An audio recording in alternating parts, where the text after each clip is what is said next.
Assalamualaikum warahmatullahi wabarakatuh. Kaum muslimin dan muslimat yang dirahmati Allah Subhanahu wa taala. Marilah sama-sama kita senantiasa bersyukur kepada Allah Subhanahu wa taala atas segala limpahan nikmat-Nya kepada kita semua. Salawat dan salam semoga tersanjungkan kehadiran Nabi kita Muhammad sallallahu alaihi wasallam. Kaum muslimin wal muslimat yang dirahmati Allah Subhanahu wa taala.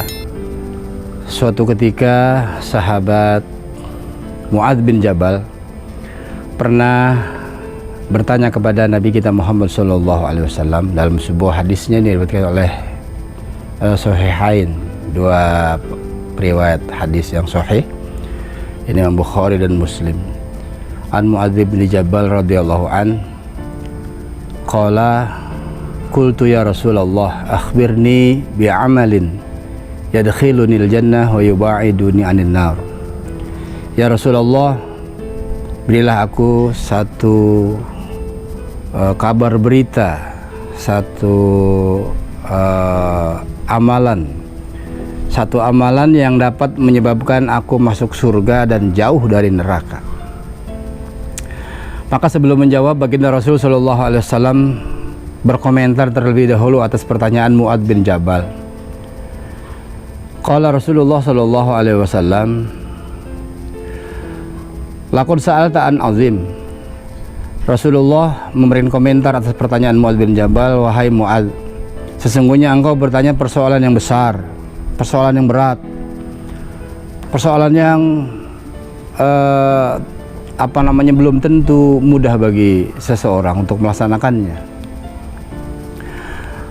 Tapi kemudian Rasulullah SAW melanjutkan, wa innahu la yasirun ala man yasarahullahu ta'ala alaih. Allah akan memberi kemudahan bagi orang yang diberi kemudahan oleh Allah Subhanahu wa taala. Apa saja itu persoalan yang berat, persoalan yang besar yang ditanyakan oleh Mu'adz bin Jabal, yang kalau dilaksanakan dia masuk surga jauh dari neraka.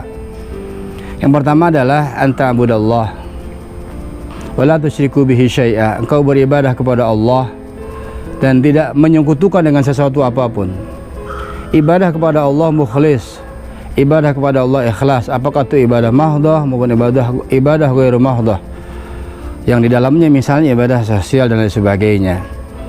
Dan musyrik atau syirik yang ringan adalah syirik khafi, yang ini tidak terasa di dalam hati kita, karena kita merasa seolah-olah biasa-biasa saja, padahal kita melakukan perbuatan syirik. Apa itu? Yaitu riya. Artinya apa? Bahwa kita membawa pihak lain dalam niat kita pada saat ibadah kepada Allah Subhanahu wa taala, tidak murni karena Allah. Jadi ada niat lain dalam hati kita pada saat kita ibadah kepada Allah. Apa misalnya? Kita sholat ya, tapi kemudian kita riya. Kita sedekah tapi kita ingin dipandang orang sebagai orang dermawan dan lain sebagainya. Jadi yang tidak betul-betul murni karena Allah itu adalah syirik. Maka ini berat. Memurnikan ibadah kepada Allah itu berat. Yang kedua, wa tuqimus shalah, mendirikan sholat. Mari sama-sama kita refleksi sedikit.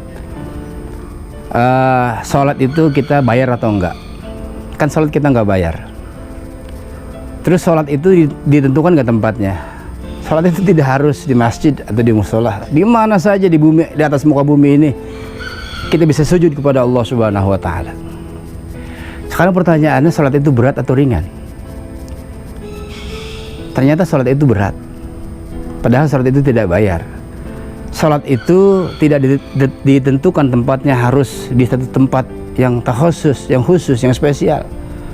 Beda dengan ibadah haji tempatnya khusus. Tapi kalau sholat di mana saja kita bisa sholat. Tapi kenapa berat? Karena jaminannya surga. Jadi jangan bilang surga itu ringan, surga itu enteng, surga itu murah, surga itu mahal. Karena surga ditempuh dengan perjuangan, surga ditempuh dengan pengorbanan. Jadi sholat saja sebagai ibadah mahdhah dari setiap mukallaf, kita sebagai mukmin dan muslim masih merasa berat. Jadi sesungguhnya yang berat itu apanya? Apakah ibadahnya atau niatnya?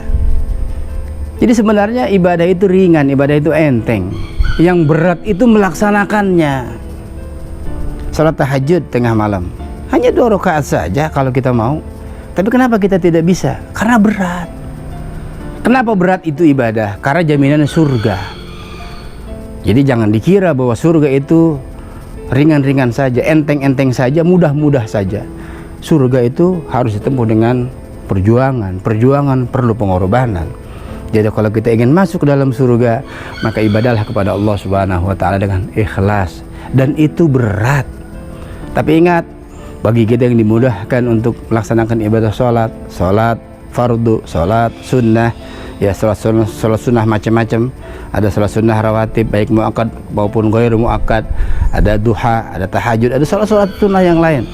Kemudian salat fardunya kita bisa laksanakan dengan berjamaah. Maka syukur kepada Allah dan mohon doa kepada Allah supaya bisa istiqomah melakukan itu, dan minta kepada Allah supaya kita ikhlas melaksanakannya hanya karena Allah, bukan karena pihak-pihak lain, dan tidak ada yang menyertai niat kita pada saat kita ibadah kepada Allah Subhanahu wa taala selain niat kita untuk mengabdi sepenuhnya ikhlas kepada Allah Subhanahu wa taala.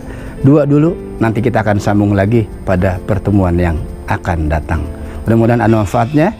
Wallahul muwaffiq ila aqwamit thoriq. Wassalamualaikum warahmatullahi wabarakatuh.